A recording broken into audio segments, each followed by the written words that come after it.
Months after the Uvalde school shooting, the public and grieving families there have continued pressing for answers about what happened in that school on May 24th. But behind the scenes, a group of Texas lawmakers have gotten information from the confidential case filed by signing non-disclosure agreements with the Department of Public Safety. Senior reporter Tony Plahetsky is here now to explain. Tony? And Brian and Quita, this is a highly unusual extension of secrecy in such a high-profile case. Some lawmakers say that they wanted or needed this information to help independently investigate the shooting or to draft legislation stemming from the tragedy when the session starts next month.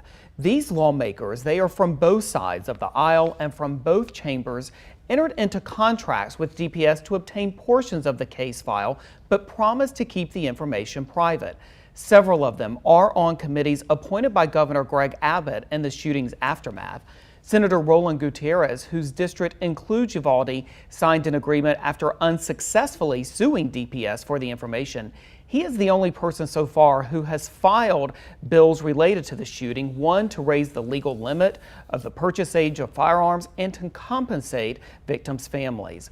Government transparency advocates say that these agreements are not necessary and that by now all of the information should be available to the public, not just certain lawmakers.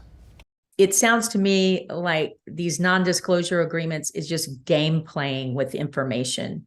We don't need game playing. We need to put information out there, be transparent with the public. I think it puts lawmakers in a bad situation because they are bound by duty to communicate with and be answerable to their constituents.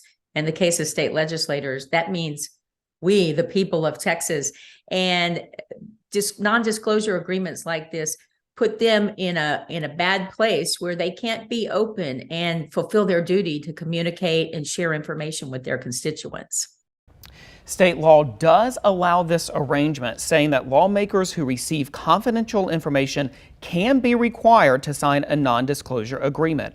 We did ask DPS how often they have used these types of agreements in the past. They say they don't track that information, but lawmakers and transparency advocates say that they have not often seen them used in this way and in this scope of a case.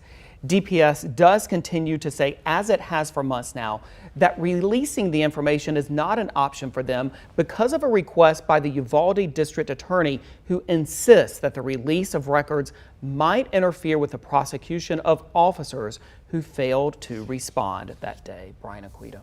Well, Tony, what are the terms of these agreements? Well, certainly the foremost term is that they not release the information at all. They can share it among their staffs. They also have to destroy the information after they are finished with it. The law also says that lawmakers who violate one of these non-disclosure agreements can be fined up to $1,000. Didn't State Representative Dustin Burrows, release a portion of the hallway video? Brian, you bring up a good point. He did so after getting the hallway video pursuant to one of these non-disclosure agreements. And I did talk to him about that. And what he said was, look, I announced publicly that I was going to be making this release. DPS knew it. They did not try to stop me. And according to DPS, they won't say whether or not they plan to pursue any sort of action against Representative Burrows. More to the story. As always. Tony Plahetsky, thank you very much for your reporting. Thanks for being here with us on the desk this evening.